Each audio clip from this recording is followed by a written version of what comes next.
भक्तजनों, आज आप सुनेंगे अगहन मास की गणेश चतुर्थी व्रत कथा और साथ में सुने गणेश जी की आरती।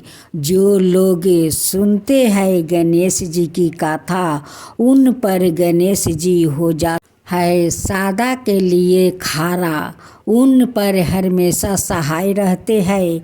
उनकी सारे दुख दलिद्रता हर लेते हैं, उन्हें कभी तकलीफ नहीं होने देते हैं। ऐसा है गणेश जी। जिस पर गणेश भगवान जी का हाथ पर जाते हैं, उनकी भाग्य बदल जाता है। उन पर कभी दुख तकलीफ नहीं आते हैं और नहीं उनकी व्यापारी में कोई बाधा आता है। गणेश जी सब बाधा से दूर रखते हैं। गणेश भगवान तो एक बहुत कृपालु है, अपना भक्त पर कभी कोई बाधा नहीं आने देते हैं। इसलिए तो सभी भक्त उन्हें विघ्नहर्ता कहते हैं। तो एक साथ बोलते हैं, विघ्नहर्ता गणेश जी की जय, गणेश भगवान की जय।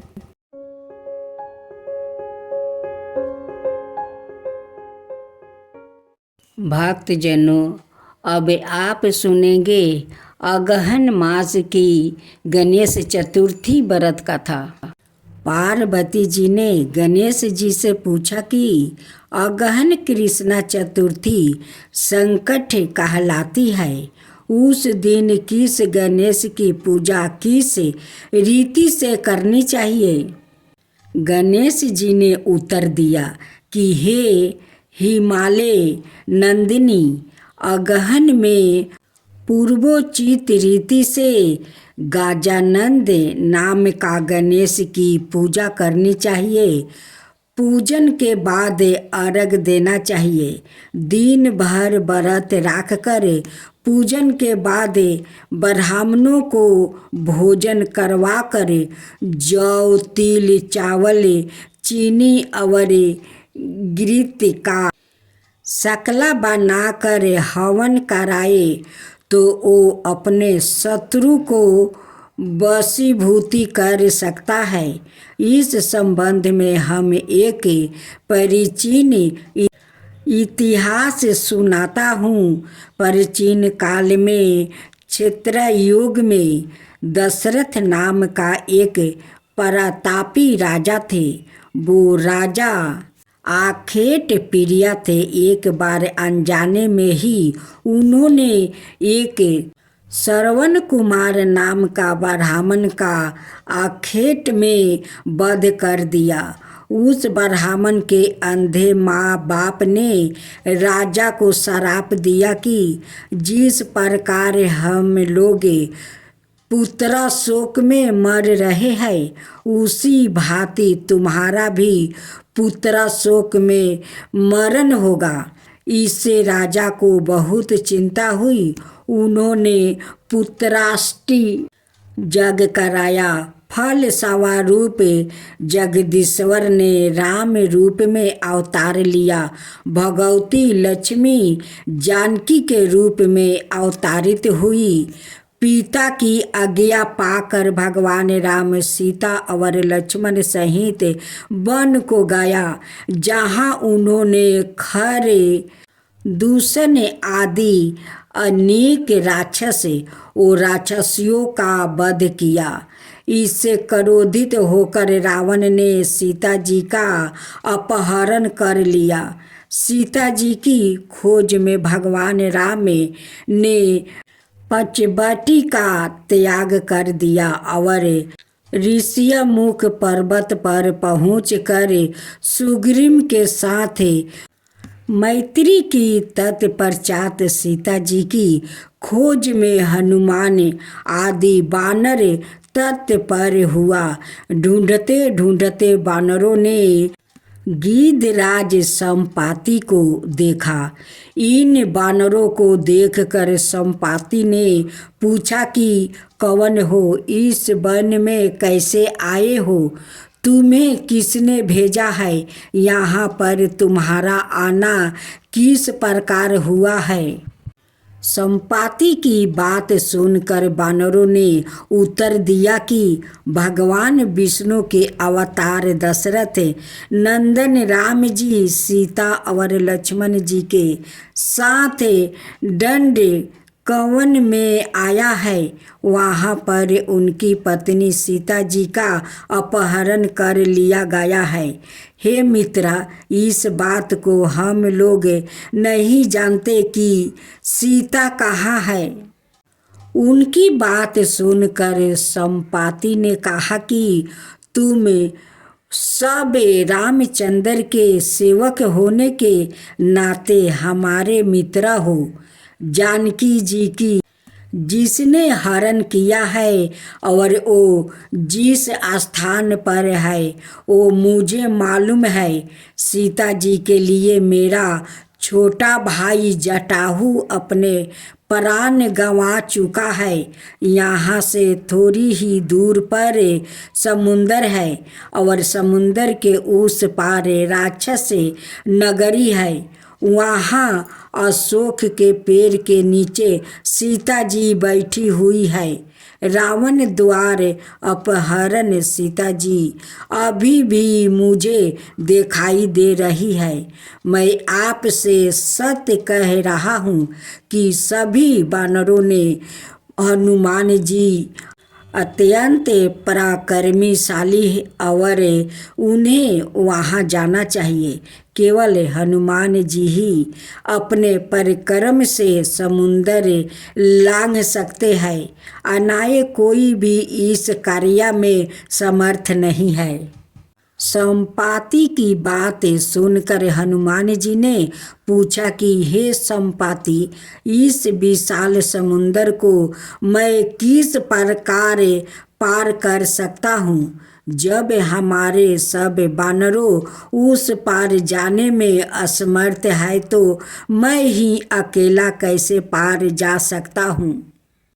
हनुमान जी की बात सुनकर संपाति ने उत्तर दिया कि हे मित्रा, आप संकट नाशक गणेश चतुर्थी का व्रत कीजिए। उस व्रत के प्रभाव से आप समुंदर को क्षण भर में पार कर लेंगे। संपाति के आदेश से संकट चतुर्थी के उत्तम व्रत को हनुमान जी ने किया। हे देवी, इसके प्रभाव से हनुमान जी क्षण भर में समुंदर को लांघ गए। इस लोक में इसके समान खुददायक कोई दूसरा व्रत नहीं है। श्री कृष्णा जी कहते हैं कि महाराज युधिष्ठिर, आप भी इस व्रत को कीजिए। इस व्रत के प्रभाव से आप क्षण भर में आपने शत्रुओं को जीत कर संपूर्ण राज्य के अधिकारी बनेंगे। भगवान कृष्णा का वचन सुनकर युधिष्ठिर ने गणेश चतुर्थी का व्रत किया। इस व्रत के प्रभाव से वो अपने शत्रुओं को जीत कर राज्य के अधिकारी बन गया। प्रात काल उठकर नित्य कर्म से निमृत हो शुद्ध होकर स्वच्छ वस्तु धारण कर ले। श्री गणेश जी का पूजन पंचोपचार धूप दीप नैवेद्य अक्षत फूल विधि से करे। इसके बाद हाथ में जल और दूब लेकर मन ही मन श्री गणेश का ध्यान करते हुए व्रत का संकल्प करे। अब कलश में जल भर कर उसमें थोड़ा गंगा जल मिलाए।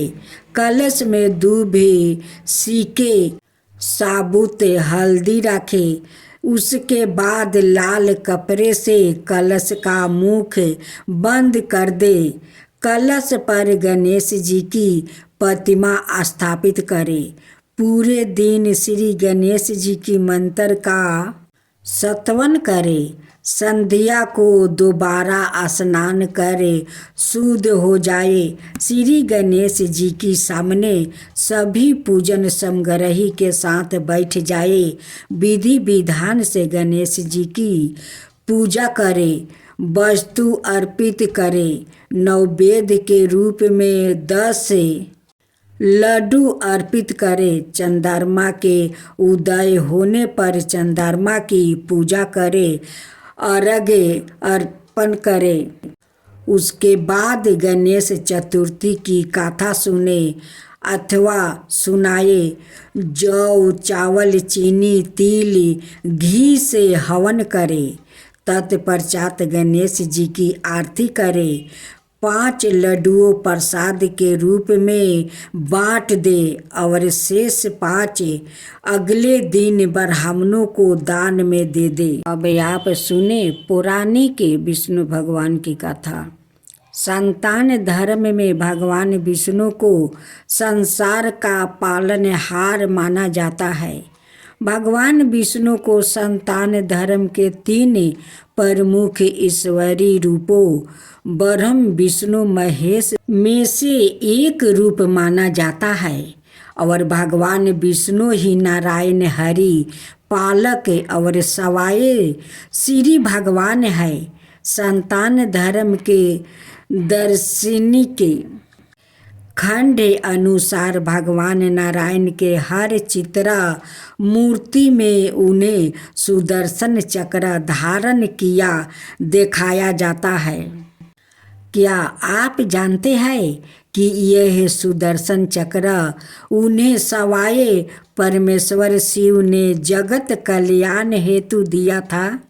परमेश्वर शिव द्वारा श्री हरि को वरदान स्वरूप सुदर्शन चक्र देने के पीछे पुराणों में एक वृत्तांत आता है। शास्त्रों अनुसार एक बार जब दैत्यों के अत्याचार बहुत बढ़ गया तब सभी देवगण श्री हरि के पास आए। देवगणों के समस्या समाधान हेतु भगवान विष्णु ने शिव धाम कैलाश जाकर शिव शंकर से प्रार्थना किया।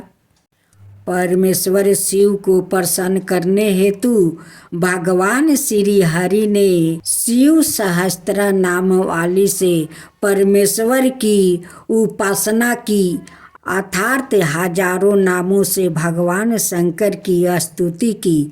भगवान विष्णु ने शिव शंकर के प्रत्येक नाम के उच्चारण के साथ एक कमल का फूल परमेश्वर शिव को अर्पित किया।